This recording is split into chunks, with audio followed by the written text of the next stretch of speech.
নবীজির কাছে বনু মাখসুমিয়া গোত্রের একটা মহিলার বিচার আসছে, যার হাত কাটা হলো বনু মাখসুমিয়া।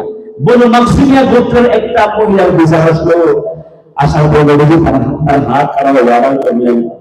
এবার কুরাইশ বংশের শাখা গোত্র হলো বনু মাখসুমিয়া। কুরাইশ শাখা বড় হয়ে গেল, মানুষের সব ছেড়ে যাবে। অমাইয়াস্তারিউ আলাইহি, কে নবীকে সুপারিশ করবে, এই দুঃসাহস কারো নাই।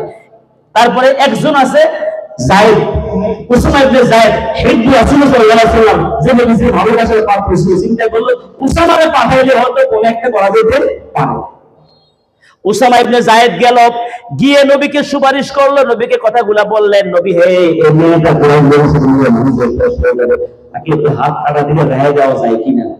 আল্লাহু আকবার বলেন। নবীজি যখন বলেন আতাশফাউ ফি হাদ্দিন মিন হুদুদিল্লাহ, আতাশফাউ ফি হাদ্দিন মিন হুদুদিল্লাহ, উসামা যেখানে আল্লাহর বিধান চুরি করলে হাত কেটে দাও। কার বিধান? ওয়াসারিকু ওয়াসারিকাতু ফাকতাহু আইদিয়াহুমা, as in the thief, male or female, cut off his and her hand। और जो चोरी करता हो उसके हाथ डालो, उसके हाथ काट डालो, मर्द हो या औरत हो। যে চুরি করবে, দুর্নীতি করবে, চাঁদাবাজি করবে, তারপরে যে মানুষের জবর দখল করে রাষ্ট্রীয় সম্পদ আত্মসাৎ করবে, এমন মানুষ সমাজে দেশে নাই। কথা কর না, আছে কি না?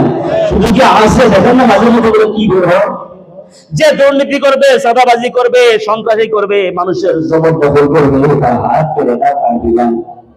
যদি আমাদের পার্লামেন্ট আইনটা পাস হয়, আর যদি আমাদের জাতীয় মসজিদ বাইতুল সামনে যদি আদালত আদেশ করে দু চারটা দুর্নীতি ভাবে হাত কেটে দেয়, হাত কেটে হাতটাকে ঝুলিয়ে রাখে বাইতুল মুকাররম মসজিদের সামনে, দুদক লাগবে না, দুর্নীতি দমন কমিশন লাগবে না, বাংলাদেশ এগুলো সোজা হয়ে যাবে। ঠিক কি না?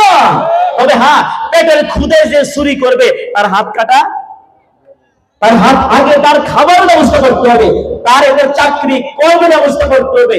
ইসলামী সরকার হলে ওই অসহায় বেকারদের কর্মের ব্যবস্থা করবে। যদি ক্ষুধার কারণে কেউ চুরি করে, তার হাত কাটার ইসলাম অধিকার দেয় নাই। এরপরে তো স্বাবলম্বী হয়ে গেছে, কর্ম আছে, সবকিছু আছে, এরপরে কেউ চুরি করলে তার হাত কাটা যাবে। সমস্যা আছে? কথা বল না, সমস্যা আছে? সৌদি আরবে চুরি করলে হাত কেটে দেওয়া, যদিও সৌদি আরব এটা ইসলামী ল না, মানে ইসলামী রাষ্ট্র না, যেখানে ইসলামী কিছু আইন তারা মানে। কথা বোঝা যাচ্ছে কি? রাজতন্ত্র কিছু ইসলামী আইন মানে, যার কারণে চুরি করা হয়।